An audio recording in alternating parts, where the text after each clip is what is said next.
আসসালামু আলাইকুম ভিউয়ার্স, আজকে বলবো আমাদের কক্সবাজারের ডে 2 এর গল্প। সো আমরা যে হোটেলটাতে ছিলাম, হোটেলটার নাম ছিল উইন্ড টেরেন্স। হোটেলের অ্যাম্বিয়েন্সটা অনেক সুন্দর ছিল এবং রুমগুলো ছিল অনেক ক্লিন এবং ওয়েল ডেকোরেটেড। সমুদ্র থেকে খুব একটা দূরে নয় এবং এটা রেন্ট ছিল পার ডে 6200 সামথিং, 6200 টাকার মতো। এবং আমরা সেটা ডিসকাউন্টে পেয়েছিলাম। এই হোটেলের এক একটা রুমের ক্যাটাগরি এক এক রকম, সো ক্যাটাগরি অনুযায়ী এটা রেন্ট। আমরা ডিসকাউন্টে 6200 টাকা করে নিয়েছিলাম রুমটা। আপনারা অবশ্যই হোটেলটা যেতে পারেন, এখানে সবসময় ডিসকাউন্ট এবং আদার্স ফ্যাসিলিটিস সবসময় দেয়। আর এটা ছাদের উপরে একটা অনেক বড় সুইমিং পুল আছে যেখান থেকে সমুদ্র দেখা যায়। সো আমি এটা হাইলি রেকমেন্ড করব। উইন্ড টেরেন্স হোটেলটা খুবই ভালো, যেতে পারেন। সবই ঠিকঠাক ছিল, কিন্তু এটার একটা প্রবলেম ছিল যে হোটেলের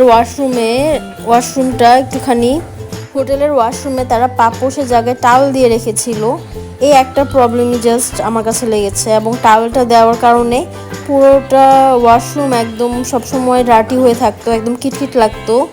এছাড়া ওদের সব কিছু অনেক সুন্দর এবং অনেক ভালো, এবং আমি এটা রেকমেন্ডও করব। তো আমরা হোটেলে যেয়ে একটু ফ্রেশ হয়ে আমরা যাচ্ছিলাম সকালে নাস্তা করার জন্যে।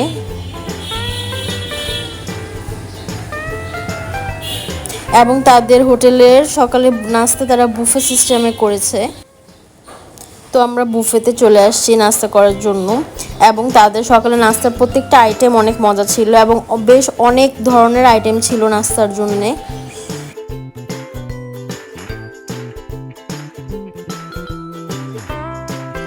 অনেক পাউরুটি ছিল, কেক ছিল এবং বিভিন্ন ধরনের পাউরুটি ছিল,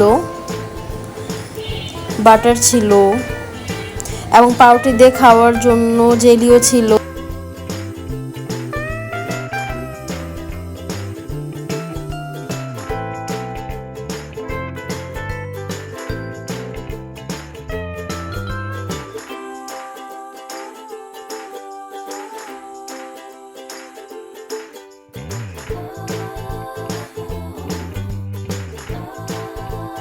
জুস ছিল 2 রকমের, একটা ট্যাং আর একটা মেবি পাপায়া জুস।